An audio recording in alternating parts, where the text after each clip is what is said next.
Me voici à l'extérieur de la maison, à côté d'un appareil de climatisation. Celui-ci a environ 12 et 13 ans et il fonctionne encore. Il y a cependant un certain nombre de choses que l'on peut faire pour améliorer son efficacité. Comme vous pouvez le voir, rien n'entrave la circulation d'air de cet appareil, aucune plante n'est située à proximité et l'appareil ne possède pas de boîtier. L'air peut donc circuler librement entre ces serpentins et être rejeté au-dessus. Il est donc important de s'assurer que rien n'entrave la circulation d'air. La deuxième chose que l'on doit faire, c'est de nettoyer à l'occasion l'appareil avec un boyau d'arrosage. Mais avant d'envoyer de l'eau ou quoi que ce soit d'autre sur l'appareil, il faut couper son alimentation en électricité. Les appareils disposent habituellement d'un interrupteur général, comme celui-ci, qui permet de couper le courant comme n'importe quel interrupteur. On peut ensuite nettoyer l'appareil à l'aide d'un simple boyau d'arrosage extérieur en sélectionnant le jet le moins puissant. Il suffit alors d'enlever la saleté accumulée comme les tontes de pelouse ou d'autres saletés qui pourraient empêcher l'air de circuler librement. Il faut également s'assurer de rincer les serpentins. On peut alors voir la saleté tomber en dessous.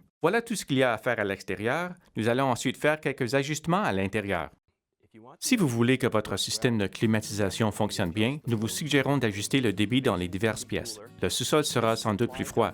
Ce conduit de distribution d'air vers le sous-sol comporte une grille. Vous pouvez la fermer pour réduire la quantité d'air froid qui se rendra au sous-sol. Si vous désirez augmenter la quantité d'air froid dans d'autres endroits de votre maison, vous pouvez ouvrir les grilles qui sont situées dans cette pièce. Si le réseau de conduit est exposé comme celui-ci, vous aurez accès à des poignées qui vous permettront d'ajuster le débit d'air dans les différentes pièces. Dans ce cas-ci, comme il s'agit de la grille du sous-sol, nous allons la fermer. Il suffit de tourner la poignée dans cette direction, c'est-à-dire dans la direction opposée au débit d'air, pour fermer la grille.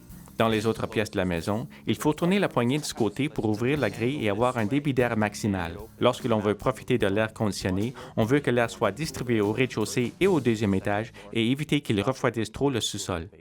L'autre moitié d'un système de climatisation est constituée du réseau de conduits d'air.